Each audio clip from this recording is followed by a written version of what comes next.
morning, everyone. Thank you for joining us this beautiful summer day for our August meeting for the Board of Trustees. As usual, this meeting is conducted openly and transparently pursuant to the Utah Open and Public Meetings Act, and we welcome you members of the public who are here to attend and to observe the decision-making process.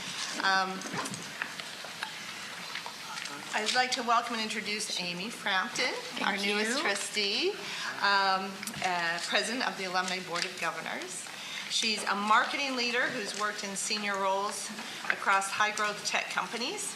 She's co-founder of Inflection Marketing, where she advises founders, CEOs, and other senior executives to translate customer insights into clearer positioning, stronger messaging, and more effective go-to-market strategies. I think we can use your skills well here. So welcome aboard. We're glad to have you here. Thank you. We'll excuse Randy Shumway today. He's unavailable to attend. But Karen Marriott, happy birthday. Thank you. Happy birthday. Thank 29 again. Yes, wonderful. Thank you. Thank you for joining us. I think that covers everyone. I thought Kathy was going to sing a happy birthday solo to Karen this morning. Wasn't that the plan? Please. Yes, but they outvoted me. Oh. Well, wonderful. We'll just get underway then. I'd like to thank the trustees for all of their diligence in preparing for this meeting, reviewing the items on the agenda, working with their committees, and putting in so much time so that they're well prepared. Consent items have gone through the university's established processes, and where appropriate, they've been reviewed by the appropriate board committees before being presented today. You've all had a chance to look through them. I would ask if there's a motion to approve the items on the general consent agenda. So We have a tie, like a four-way tie. I saw Kathy raise her hand. So Kathy, for the motion, a second? Thank you. Thank you, Steve. We have a motion and a second for approval. All in favor, say aye. Aye. Any opposed? Abstaining? Thank you. The motion passes. Thank you for your support. And then this is where it gets fun. We go to the action agenda, and I'll invite Jeff Labrum, the Chief Operating Officer, to present item 3.01 on additional elevators at Rice-Eccles Stadium. I mean, could it get more exciting than additional elevators at Rice-Eccles Stadium on a Tuesday morning? Good morning, trustees. Can you hear me okay? Just turn that a little bit so that Karen can hear. Karen doesn't want to miss this. I did hear. Okay, wonderful. Grateful to be here this morning. We do have an exciting project to bring forward in front of the trustees this morning. As many of you experienced, Rice-Eccles is a wonderful venue. It's venue and home to our football team, but also a lot of other events. We have a west side tower that provides us opportunities to have social events, educational events, etc. One of the challenges with that space is getting up and down to that. If you've ever tried the stairs, going down is an adventure, going up is training for a marathon or some other type of race. So we are coming forward today with a proposal and an ask to approve the addition of 4 more elevators. There are currently 4, 2 in the north tower and 2 in the south tower, and we would like to double that capacity. That is not only for patron access, which it certainly will be, but also to improve the back of house operations, such things as food and garbage going up and down, etc., and not having that go through or not go on the same elevators as people. So we're pretty excited about the project. This is something that auxiliary services will pay for. As a reminder, the stadium is an auxiliary building that we maintain, we repair, we improve. We've done a lot of exciting things there over the years, and this will continue to add to that list. Auxiliary Services has the funds available to do it. It's about a $20 million project. We are currently in the feasibility stage, but based on timelines and the ability to order elevators, we'd like approval to move forward. We will then come back to our campus master plan group, which we've met with here recently, to work on the actual design of the facilities. We've provided some renderings. They are essentially nothing more than that, and some possibilities as to how those elevators might fit. But this gives you an idea of sort of the massing and the size of those elevators. Again, we will come back to the campus master planning group to walk through the actual design of those things. But we are looking forward to increasing our capacity, increasing the experience, or improving the experience for our fans and all those that participate in the West Side Tower, and continue to use more of those floors and spaces in an efficient, effective way. So appreciate your support of moving forward on those elevators. Any questions? Jeff, is there anything else included in this project, or is the 20 million literally for the 4 elevators? Is there something else, maybe structural beyond? So the elevator structure and all that would go into that is in that $20 million number, but it's specifically for the elevators. Just for those. To make that happen, yes. I should have mentioned that we believe if we can get moving forward here right away, that we could have those elevators up and operational by August next year, which would be before the next football season, which we're pretty excited about. What about access? What about access to the red zone? So access to the red zone continues to be from the south, as well as there's some No connecting. no connecting. These go up the west side tower. They wouldn't connect to the end zone. Karen? Yeah, in terms of 2034, I mean, they will have that, or is this something that we have changed? I'm sure you got that. Could somebody help me with that one? The Olympics in 2034, are there going to be additional changes that need to be made to the stadium? Grandkids. Wow, that was I'm glad we have brought our own translator. Karen, I'm going to repeat that back to you so you can sort of give us a nod or confirmation. Are there other things that we would need to do to the stadium for the 2034 Olympics? I think is what we all heard. That's right. Okay, wonderful. This is a big step in. That's it, we're present. Well, listen, this is a huge step in the right direction, right? So enhancing that VIP experience, the opportunity to get up to those towers for the Olympics, this is a big step in the right direction. We will continue to monitor and look at things that we can do. The Olympic groups certainly would love for us to do a lot of things there, but based on our budget and based on the things that we need as a university, we'll continue to debate and make those improvements as we can.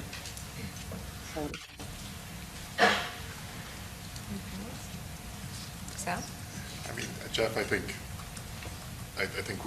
I for one would just appreciate hearing you. I think we all trust you so much, your judgment, that the cost is the cost that we need to spend. It's meaningful. It seems to a layperson like a lot of money for 4 elevators, but please give us some comfort around that cost. Yeah, great question. We do not take these things lightly, and $20 million is a significant dollar amount that could be used in a lot of places. This is auxiliary funding, so it's not state funding. These are funds that the auxiliaries have generated. But we have done a lot of work there, Bassam, over time with a lot of different groups to make sure that we are being efficient in the way that we spend those dollars and that we have to spend that amount. And elevators going up 6 stories times 4 is an expensive thing to do, but we do believe the investment is worth it and that there's returns on that investment, not only in fan experience, but our ability to continue to do great events in that West Tower. Thank you.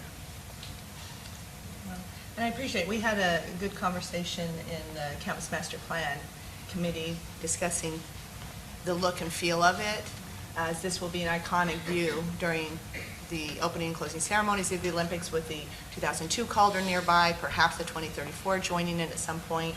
And when the world looks and has a view of this, we wanted to make sure that that is what we want to present as our best side from the University of Utah. So that's why it will come back to Campus Master Plan to review that design and make sure that we are protecting that iconic look of the stadium. That's great. So, any other questions, concerns? Okay, thank you. I will ask if there is a motion to authorize the elevator addition project as presented, provided that the final project design is reviewed and approved by the board's Campus Master Planning Committee prior to the commencement of construction. So moved.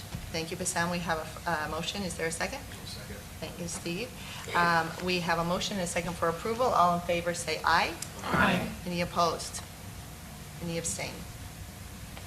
Thank you. Thank you. In the last legislative session, the state legislature passed a new requirement for the Board of Trustees to approve the university's annual budget. And we have long held delegated authority to, over the university hospital and clinics budget, but this is the first time we've done an institutional-wide university budget. So in June, you'll remember that we heard presentations from hospitals and clinics and ARUP on their budgets, and then today, our enterprise CFO, Gary MacArthur, will present the university's overall budget.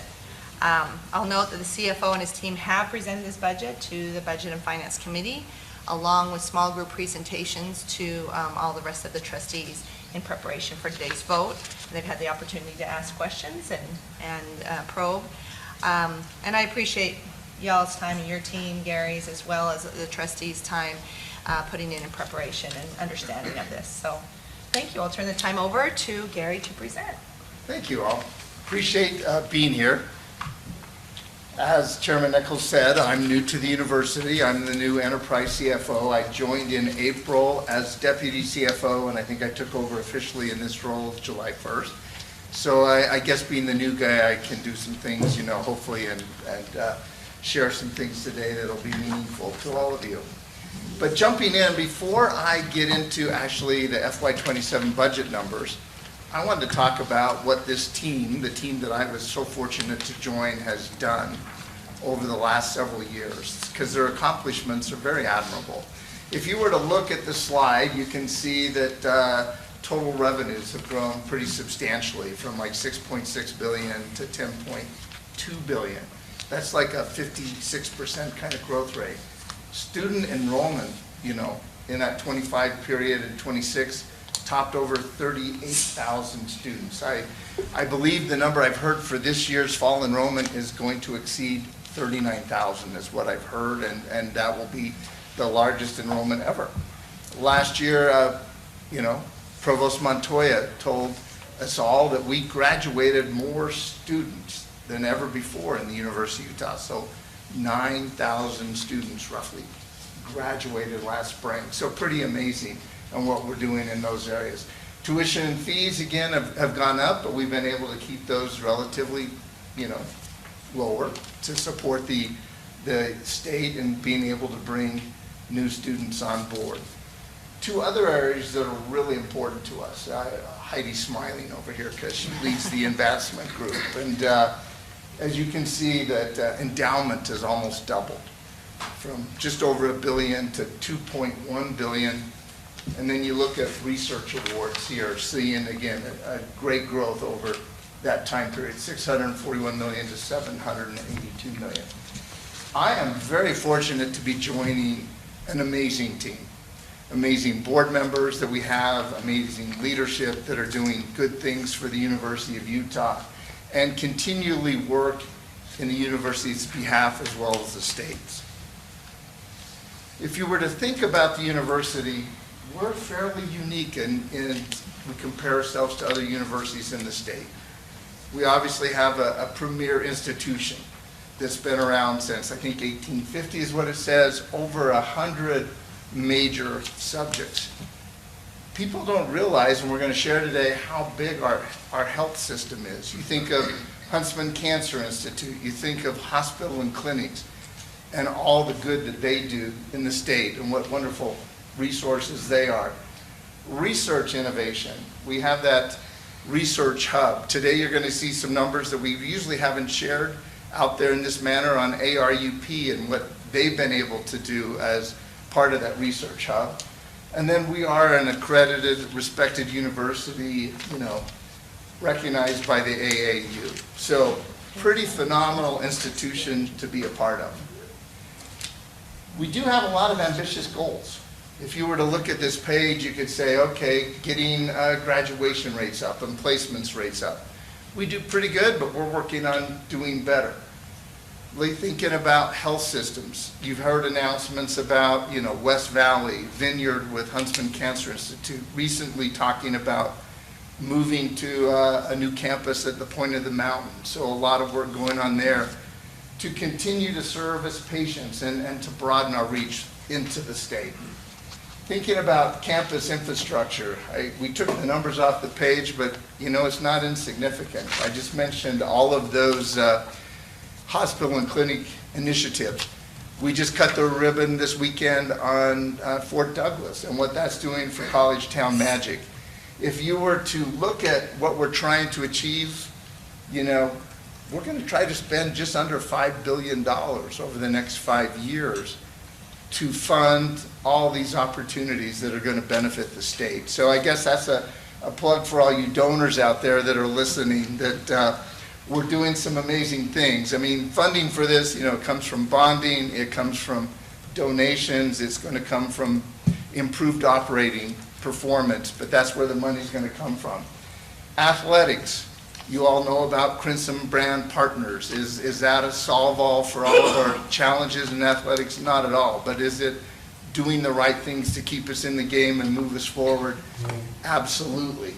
And then last here, we talk about how we serve the university, all Utahns in the state, and President Randall has not been shy. He wants us to become a top 10 university in the state of Utah.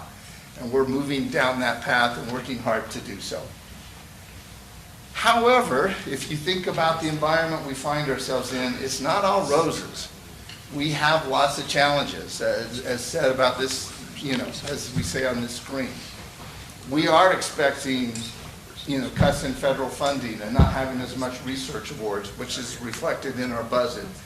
We do have challenges in the healthcare side, the big beautiful bill and all the different challenges it brings to hospital and clinics.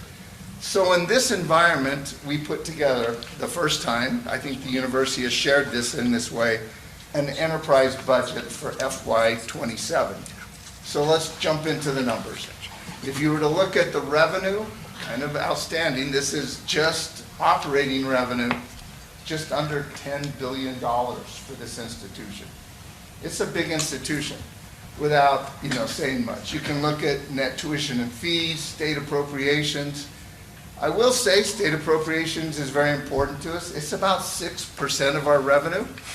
We'd like it to be more. It is, if you were to look at how we compare to other institutions, it's on the lower side of what is received by the state for an institution from, you know, like ourselves, University of Utah. So I guess this is my plug to state legislature. You know, we'll use your money well. Please help us in funding the university because we're doing good things.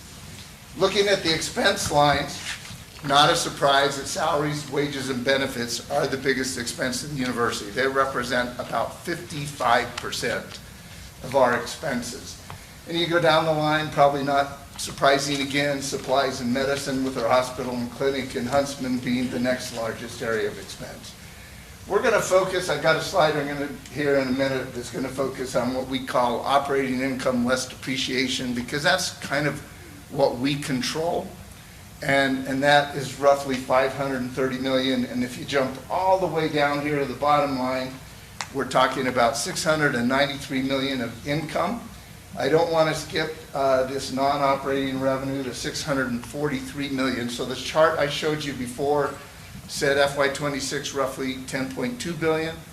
That was a combination of revenue from operations and non-operations. This budget would say we're going to do roughly $10.6 billion in FY27. So good growth there. Looking at this slide, this is an important one for the CFO. We're going to focus here on operating revenue, and when I said operating income less depreciation, you can see FY25, that's an actual number, roughly $8.7 billion.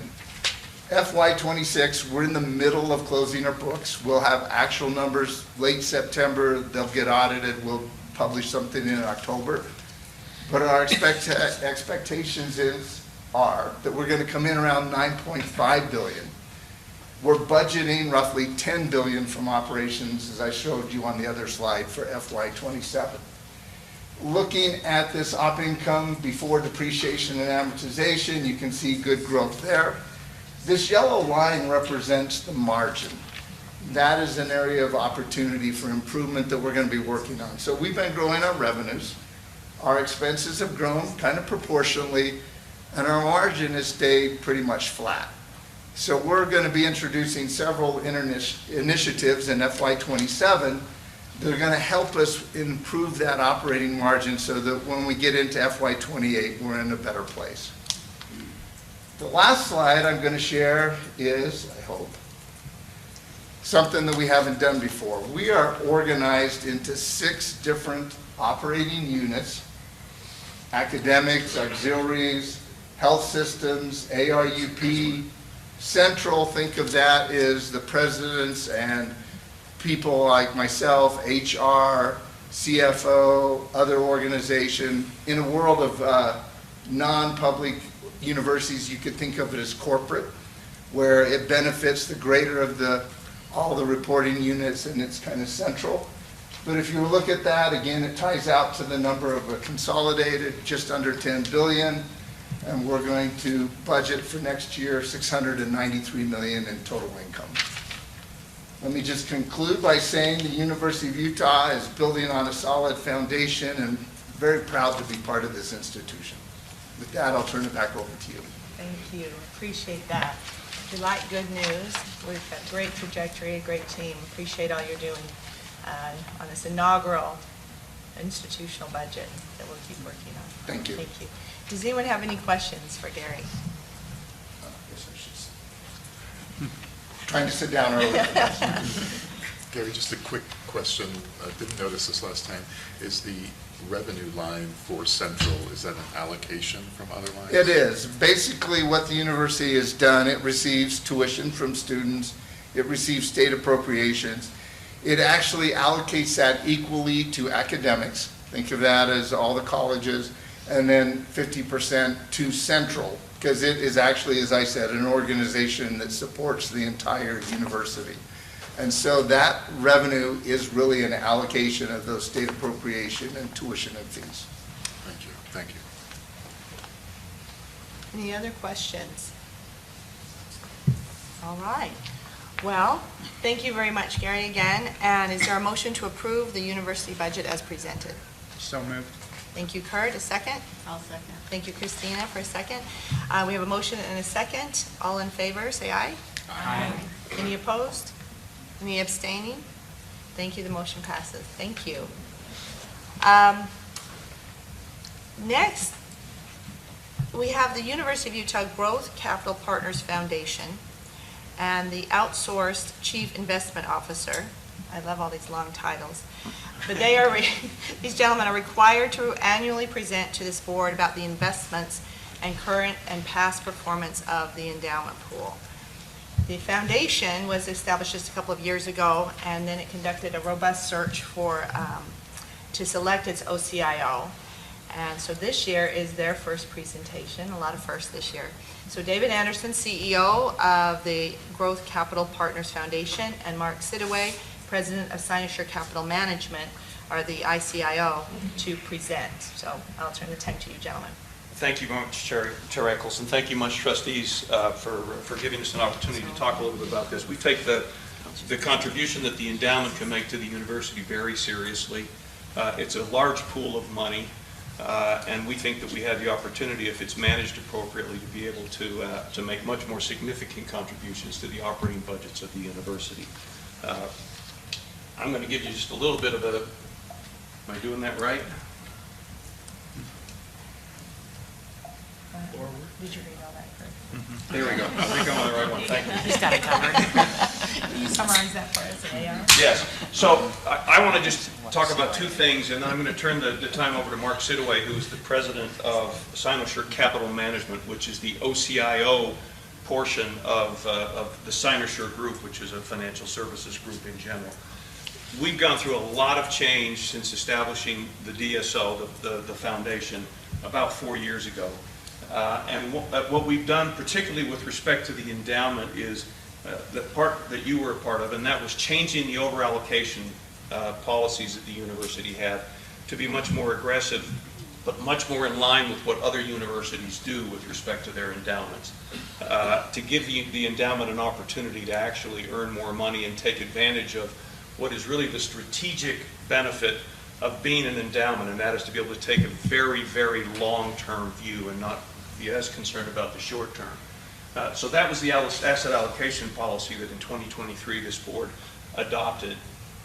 In 2025, in April, literally just over a year ago, is when we appointed Cynosure as the OCIO of the endowment to start to take over that. So they really weren't in control of the endowment until just over a year ago. Then, as a part of the process of trying to modernize what we do and make more information available, we appointed a trustee, a custodian, to handle basically all of the ins and outs in the plumbing of the endowment, and to make available all of the information. And that really happened in November of last year, when they actually were in a position to do that. And it wasn't until February of this year where they were able to go through all of the historical information that we had on the endowment and reconcile them from the various service providers that we had prior to that time, so that the numbers were actually all on a consistent basis historically, and we could be confident that we were reporting the right numbers. So there's been a lot of change in that, and I think all for the good. The second thing that I just want to point out, and that is that the 2023 policy, you can see, was a fairly significant change, particularly with respect to private investments that the endowment might do, which offer the opportunities to be able to develop higher returns by being much more careful about the focus, the picking of the managers that we have. And then, so that was a major change that hadn't been changed for almost 8 years. And the current weight of that is very much in line with what we have in our allocation policy. But we still have a lot of wood to chop. We have quite a ways to go to be able to get to where we have as a target with respect to private investments. We're not there yet.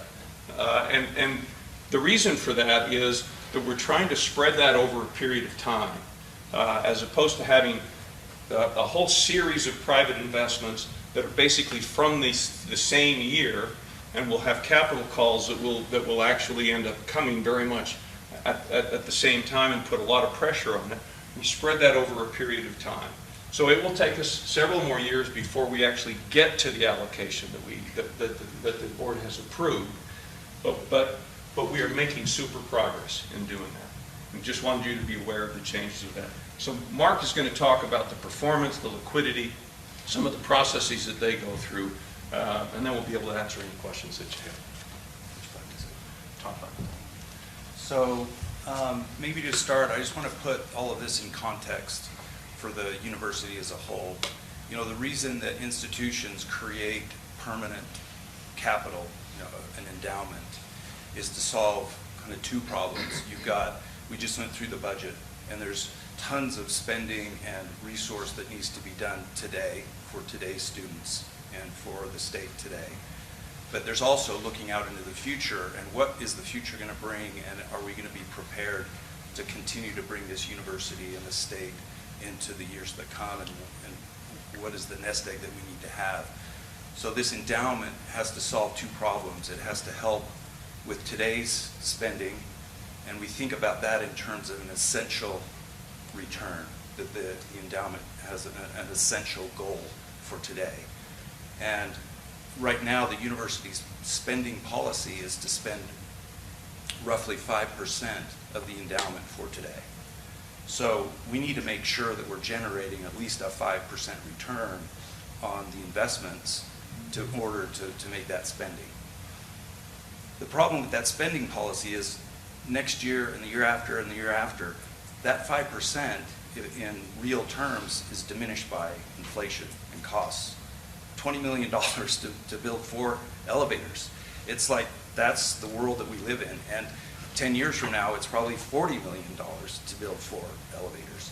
So you need the investments to grow at a rate above the 5% spending to keep up with inflation. Inflation historically has been somewhere around 2 to 3%.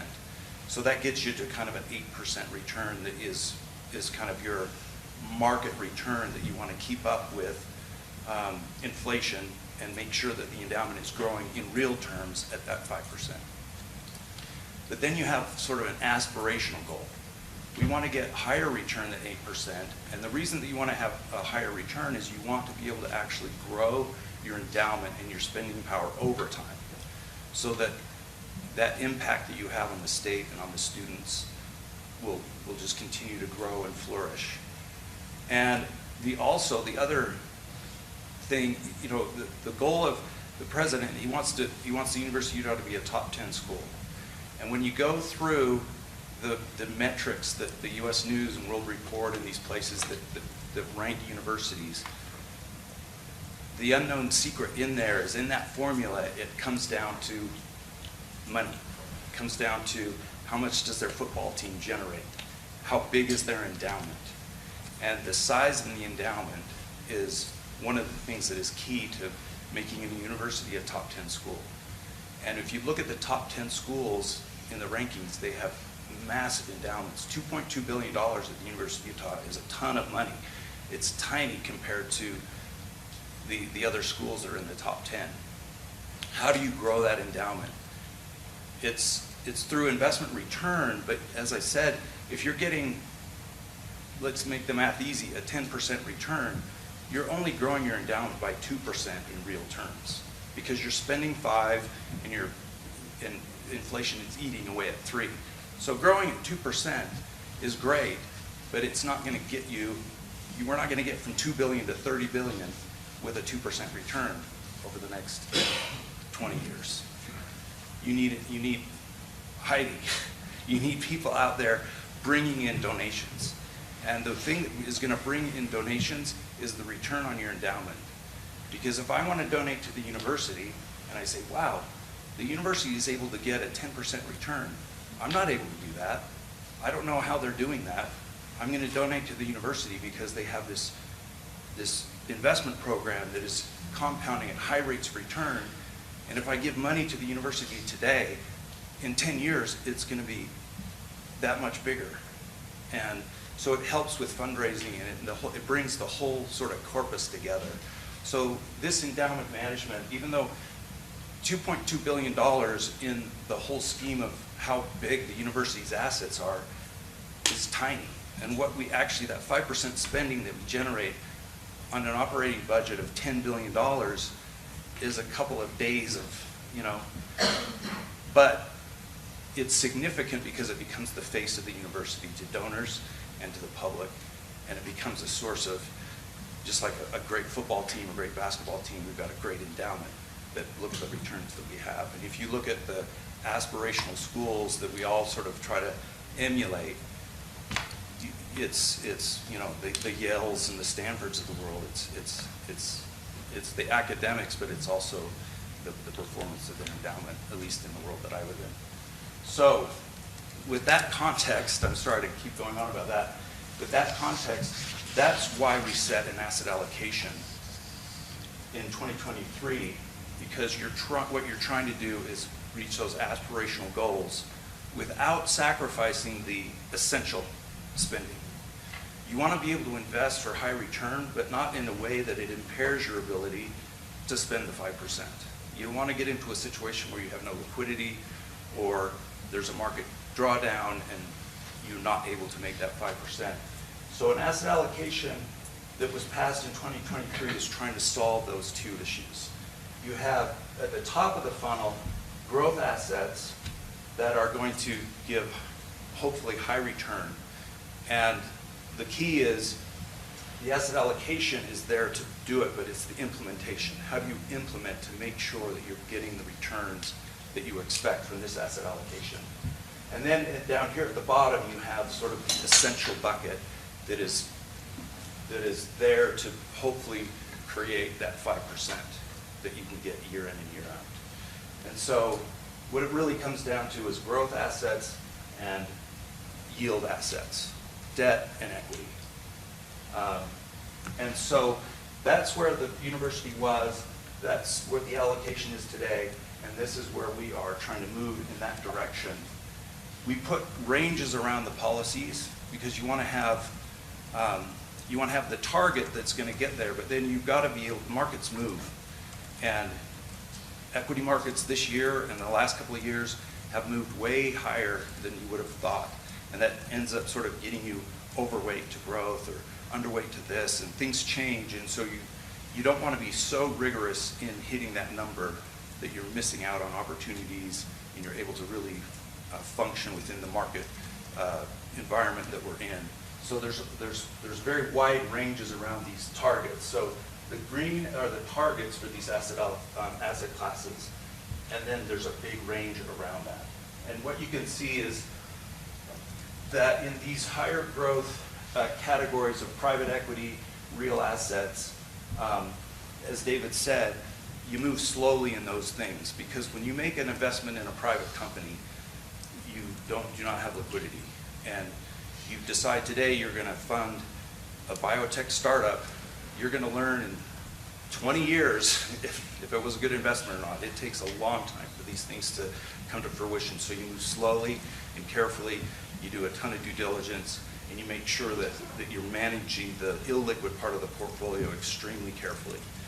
And so we've been, when the change was to raise that, you don't just go straight into that, you build into it. And we expect to get to our targets in these illiquid buckets around 4 or 5, maybe 6, depending on how the markets move.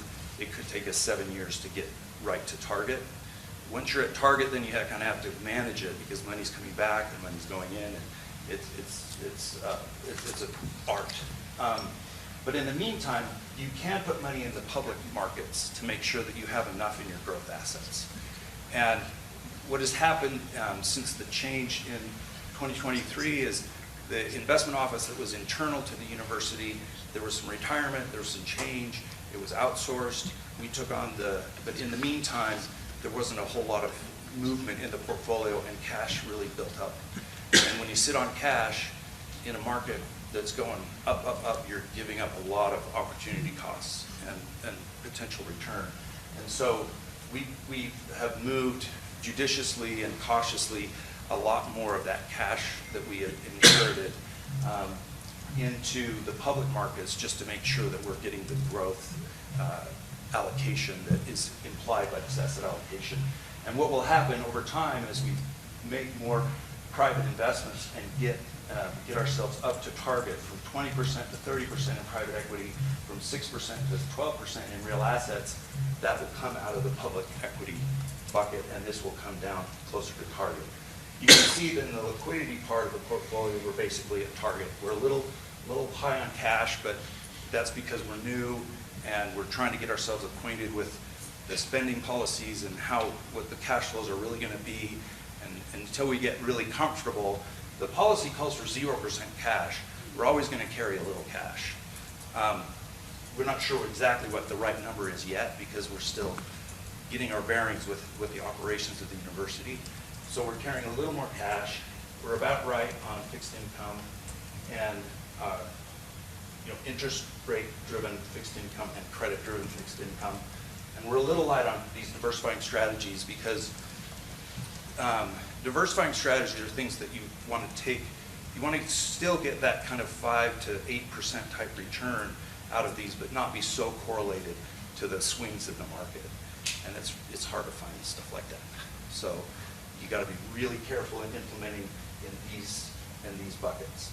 Public equity is easy. You just buy the index fund and you just let it ride.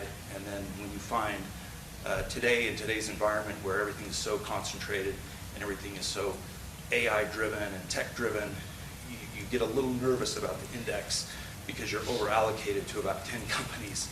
The emerging markets index, which is stocks outside of the US in developing countries, right now is basically 3 stocks: Samsung, Hynix in Korea, and semiconductor manufacturer in Taiwan. So the market is very concentrated. So we are layering in a lot of what we call active managers to try to get exposure to good public companies and not be so concentrated in those. And then this is basically the total portfolio, going back 10 years, has been compounding around 8%. So the good news is we've been keeping up with inflation and keeping the spending. The bad news is that that 8% return means that spending in real terms has been flat for 10 years. And what we want to do is try to get that closer to what we've been able to achieve over the last 3 or 4 years. We want to be very consistent. We don't want to have 15% return some years and 5% return sometimes. We're trying to build a portfolio that can kind of give us a consistent kind of 9 to 10 to 11% return. And so that's the asset allocation and the implementation that we're looking for. And then we've broken out a couple of the hedge fund portfolio, the fixed income portfolio, not public equity portfolios. You can see public equities in the last year have surprised everybody, but we'll take it as long as we can get it. And I think that's the end of our slides, unless there's any questions. Thank you. Any questions? Oh, Ms. Howe? Thank you, Chair. Mark, I have two questions. I'll ask them in sequence. The first is, do you see anything in the policy statement that you wish were different? Or is this consistent with what you think is a best practice for an endowment the size of ours? Yeah, I think this is a good asset allocation.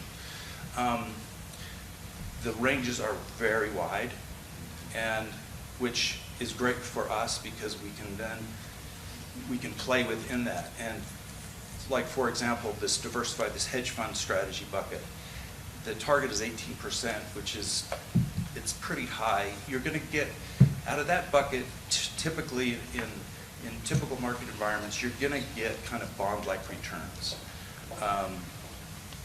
And like bond plus, you're trying to outperform bonds. You're not really going to you're not going for equity returns.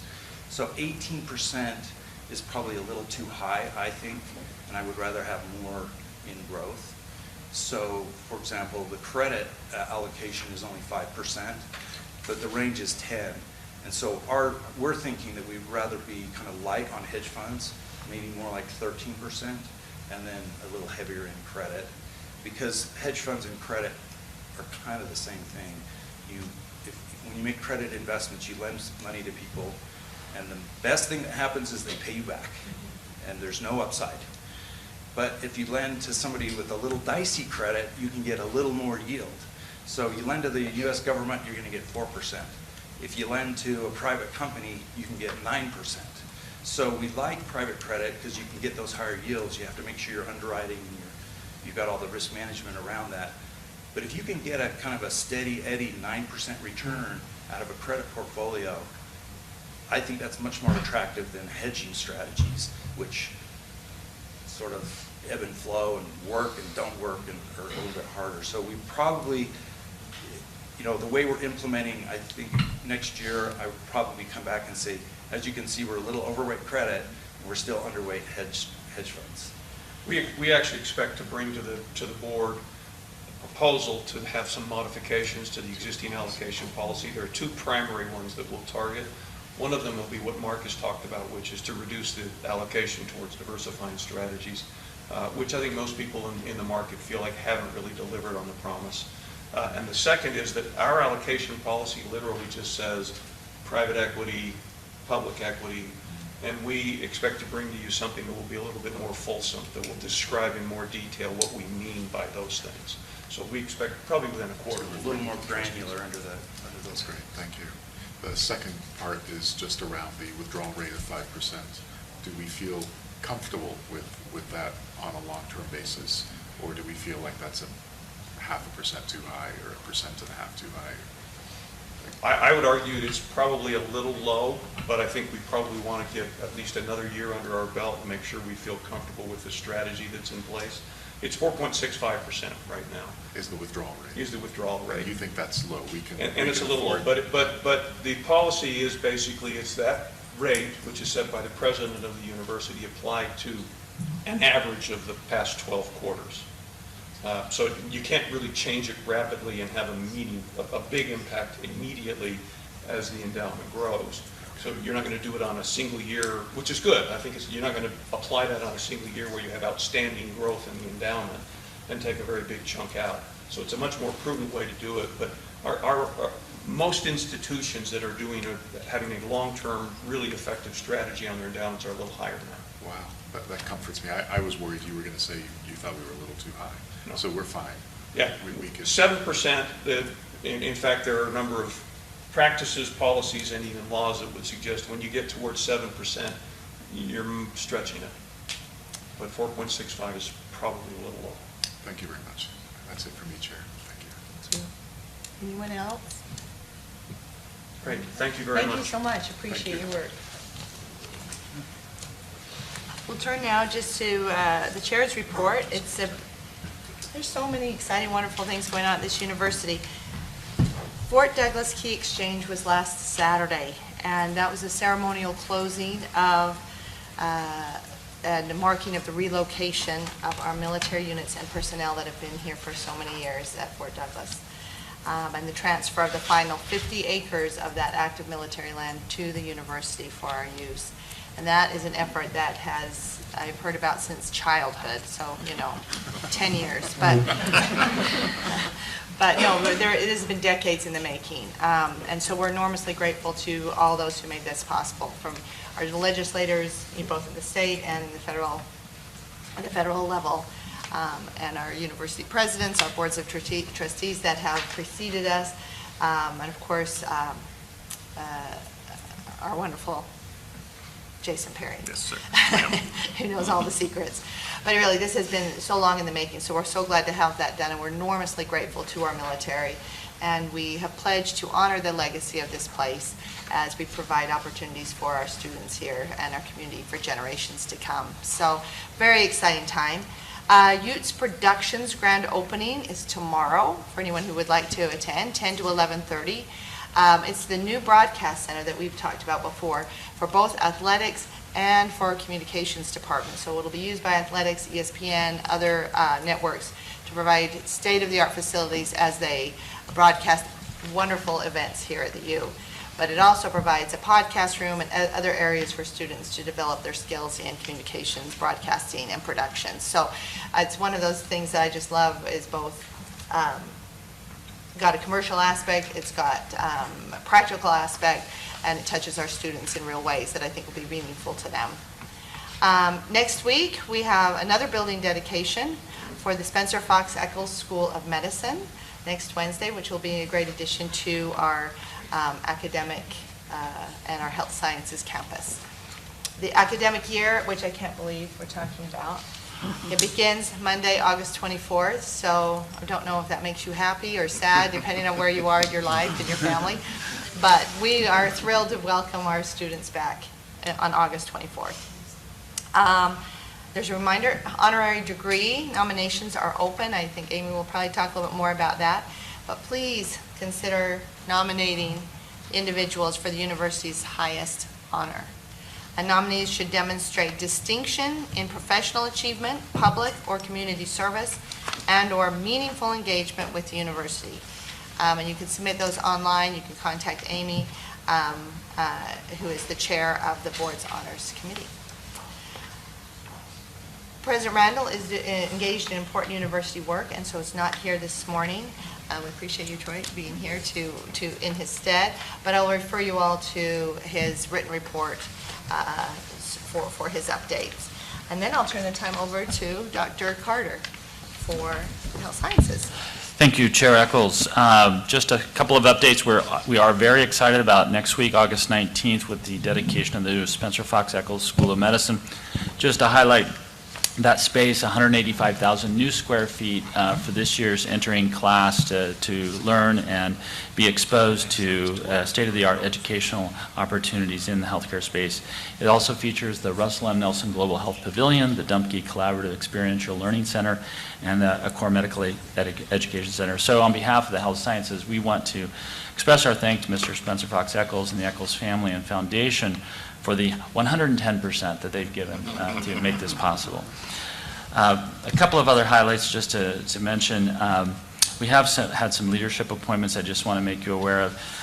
Joseph Stalick, a noted cardiologist here at the University of Utah Health System, has been named the inaugural Chief Medical Officer and Executive Director of our solid organ transplant care line.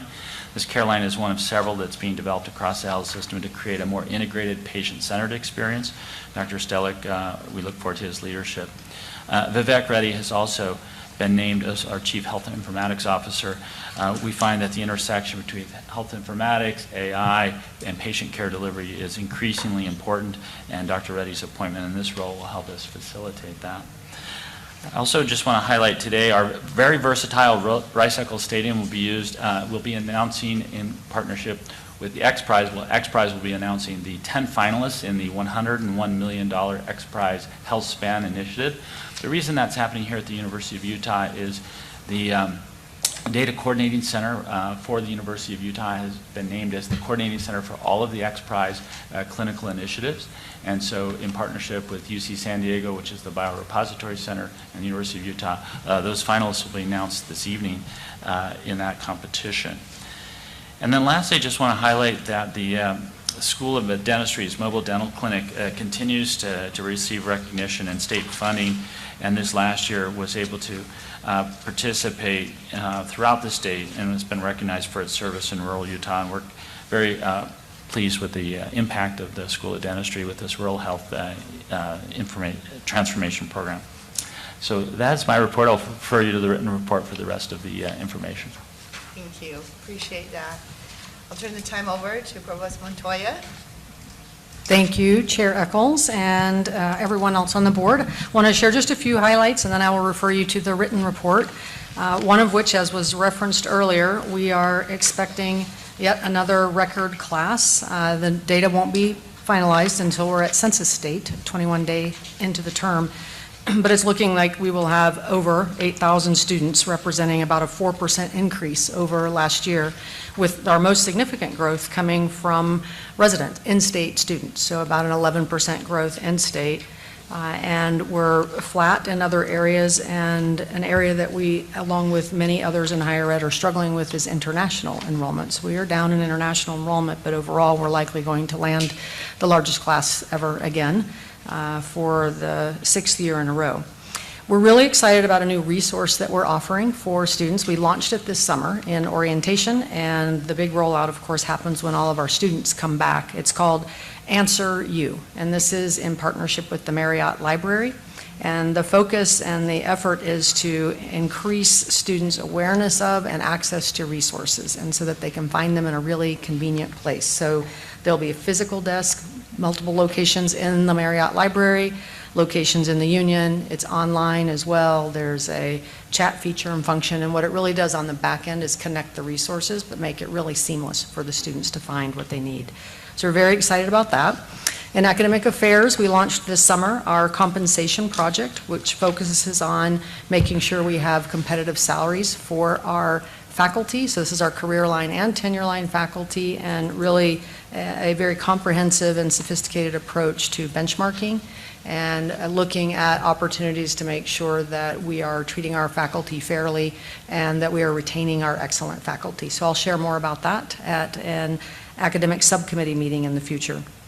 One other project that's extremely important across the board is we have been working for the last 3 years to adopt Scholarship Universe, which is an integrated scholarship platform that allows students, again, to find and easily apply for scholarships rather than having to hunt them down. So we have just over 2,230 scholarships in the system right now, representing nearly every institutional scholarship currently available. This has been a very close partnership with Advancement and every single academic unit and other units that have scholarships, and we're extremely excited about what this means for our students' ability to find scholarships and be supported throughout their academic journey. So with that, I'll refer you to the written report, and happy to answer questions along with Dr. Carter. Any questions for either of our executive vice presidents?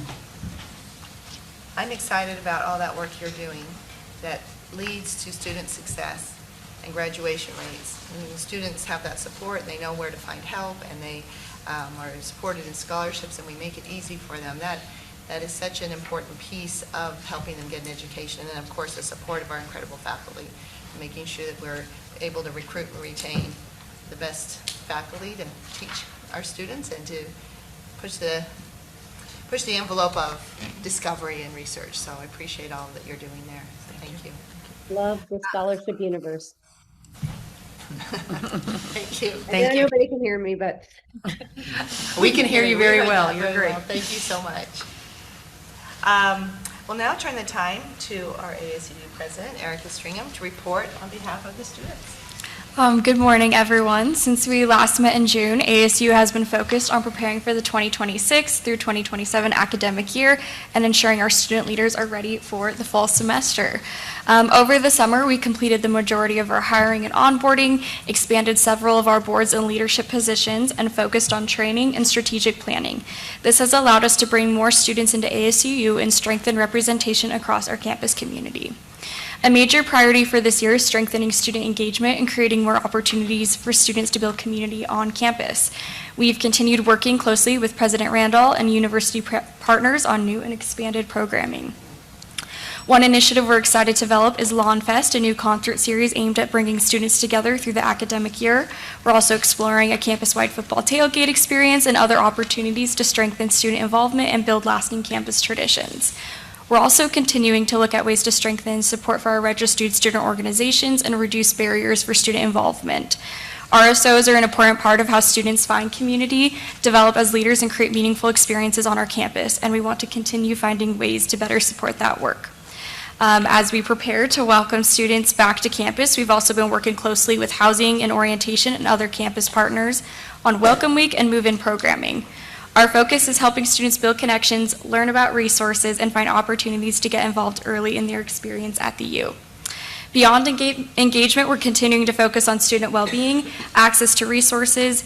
Our priorities include mental health, affordability, food, basic needs, campus safety, transportation, and sustainability. Student advocacy will also remain a major priority for our administration. We are working to reestablish a permanent student lobbyist committee here at the University of Utah to strengthen student representation on issues that directly impact our students. At the same time, I've been working with student body presidents from colleges and universities across Utah to increase collaboration between our institutions to strengthen the student voice statewide on shared issues such as affordability, tuition, fees, basic needs, mental health, and other policies that directly impact students. Finally, I want to acknowledge Joint Resolution 10, which was included in my report. This resolution was passed by the ASU Senate last spring in support of establishing the University of Utah as a sanctuary campus and reflects concerns brought forward through our student legislative process. We also have a number of students here today in support of this resolution, and I want to thank all of you for being here and for continuing to engage with ASU and university leadership on issues that matter to you. As student body president, I have a responsibility to ensure that the voices and perspectives of our elected student representatives are communicated to university leadership to the board. I want to reaffirm the importance of the student concerns represented in this resolution and encourage us as the board to consider these concerns as we think about future decisions at our institution. At the center of this conversation is an important responsibility we all share, ensuring that every student feels safe and supported on this campus, regardless of documentation or immigration status. As we continue navigating these issues as an institution, I hope this resolution can help inform how we approach future decisions and how we continue to support all members of our campus community thoughtfully and responsibly. Thank you again to the students who are here today in support of ASU and this resolution, and thank you to the board for continuing to listen and consider the student voice. Thank you, Erica. We appreciate that update you students that your team is doing and all the hard work you've done over the summer to prepare for this fall and this next year and this season. And bringing forward those items that are top of mind for the students as we begin this year. I'd like to acknowledge the resolution that was included in your report regarding sanctuary campus designation. We recognize that this is a very important issue that is deeply important to many members of our community. And as trustees, we care deeply about the success, safety, the sense of belonging of all of our students at the U. Many of the issues raised involve state and federal law and the Board of Higher Education policy that extend beyond this board's delegated authority. That said, we understand that the university administration has carefully reviewed the resolution. They consulted with the USHE Commissioner's Office for guidance there and met with student representatives to better understand their concerns. And we appreciate the work of you and your student leaders and your commitment to improving the student experience and bringing this forward. And I'm happy to see representation. We appreciate the engagement of our community on issues that matter to them. So thank you for that. I'll now turn to Amy to report on behalf of the Alumni Association. Thank you. I am just going to highlight a couple things, and our full report has been submitted. We are really excited about the momentum that the U Alumni National Day of Service has had. In May, members from 12 alumni chapters across the country came together to clean up, support, and serve their communities. Collectively, volunteers, U alumni, contributed more than 175 hours of hands-on service, from food banks to local nonprofits to the Huntsman Mental Health Center. We are really thrilled at this new tradition and excited for what's to come and see all their participation as we head to next May. Also upcoming, the Swoop Sprint. I want to see everybody on the trustees at the Swoop Sprint. I will acknowledge that some of us sprint and some of us finish, but it's really fun, and that's going to be on Saturday, September 26th. Bring your families, bring your dogs. There's a lot of dogs, and it's really, really a fun day for everyone. Again, that's Saturday, September 26th. And then last thing to call out, nominations are now open for Founders Day 2027. I just want to encourage everyone here and everyone listening to nominate folks for the Founders Day Awards. We want to recognize alumni in this for their achievement, service, and commitment to the U. And we are accepting nominations for the next few weeks through September 4th. People are welcome to reach out to me or go to alumni.utah.edu. The rest of our report is in the record. Amy, one thing I wanted to point out, and I want to thank Annalisa and Chris Bosman. I think we're aligning the honorary degree nominations with Founders Day. Yes, thank you for calling that out. So yes. Pretty much nominates, and then on the back end, we'll process that. Yeah. So. The only thing I'd add to that is nominate. So that's great. So 4 nominations. Yeah. Thank you so much for calling that out. Yeah. Wonderful. Thank you. We will now turn the time over to Brent Milne, Academic Senate President, to report on behalf of the Senate. Good morning, everyone. It's a pleasure to be with you today. I'll refer you to the submitted report that we gave you that kind of highlighted some of the work that we've done over the summer. Really highlights some of the initiatives that we've done that demonstrate really close coordination with both the administration, students, as well as staff. So a lot of work that went in on some policy changes, and we expect more of that over the course of this year.